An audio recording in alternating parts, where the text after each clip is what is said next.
Hello there and welcome back to another edition of the Hot Lap Classic Remastered. Today we're taking a look at the 1998 Audi TT Coupe 1.8 Turbo Quattro. This car was partly requested by Apex GT4. Technically he requested the TTLM edition, and we will get to that, but I'll wait for a little bit before I completely destroy my leaderboard because that should be a very quick car indeed. This one, though, should also be a very, very quick car indeed. Four-wheel drive, 403 horsepower, 1,191 kilos. Awful lot of torque. Should be quick, and it is four-wheel drive, so all to play for, potentially, for the TT Coupe. It's going to get 6 laps of the Motorsports Land tracks at the best time it possibly can. Our current leader is the TVL Silver LM Edition, 28.620. TT, unlikely to beat that, but the TT is potentially going to get into the under 30 club, so that should be interesting for it. I'm not a big fan of the Audi TT, I will freely admit that.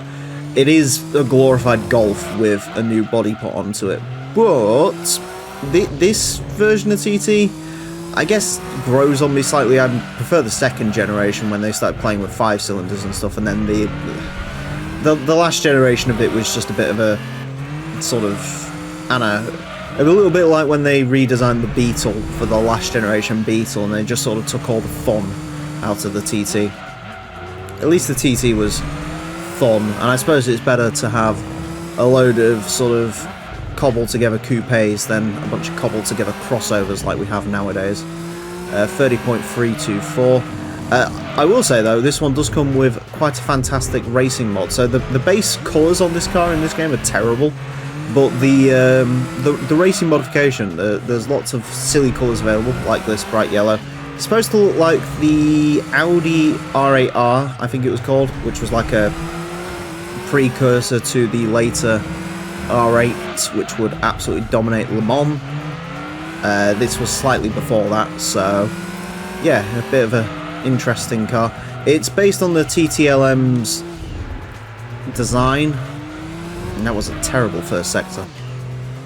Yeah, it's based on the TTLM's design, but obviously the TTLM only comes in silver, like the quote-unquote real car did. So, well, as this one obviously comes in more colours than that.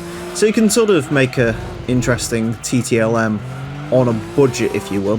It's going to be nowhere near as quick as the TTLM, but still something you can do.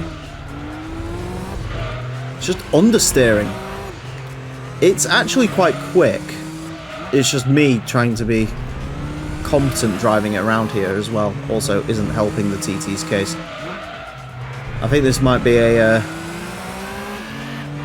another last lap of dreams, but we'll see. It's going to get into the under 30s though, 29.802.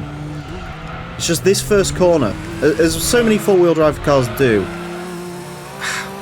Cock and bollocks. Yeah, as many cars do that are four-wheel drive, it does struggle awfully with that first corner. The first sector is a good test of a four-wheel drive car, if it can get round there or not. And if it can't, then obviously there's problems. I think this could go quicker. I do think there's, through that first sector alone, I think this 29.5 is definitely possible in this, but it's just trying to get it stopped. And you can see it just sort of understeers into that wall. It just washes wide through that first sector.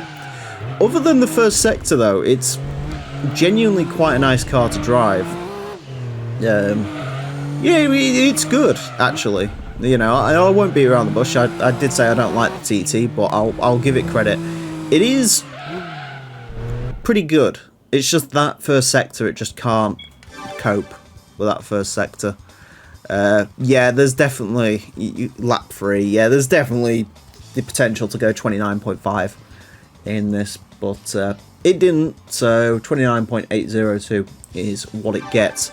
But 29.802 is still quite impressive. It puts it into 8th place, beats out the Chevrolet Camaro Z28 30th Anniversary Edition, Legacy Touring, Toyota Celica RC, Evo 2, Eclipse. Only loses out fractionally to the Subaru Impreza wagon STI version 2.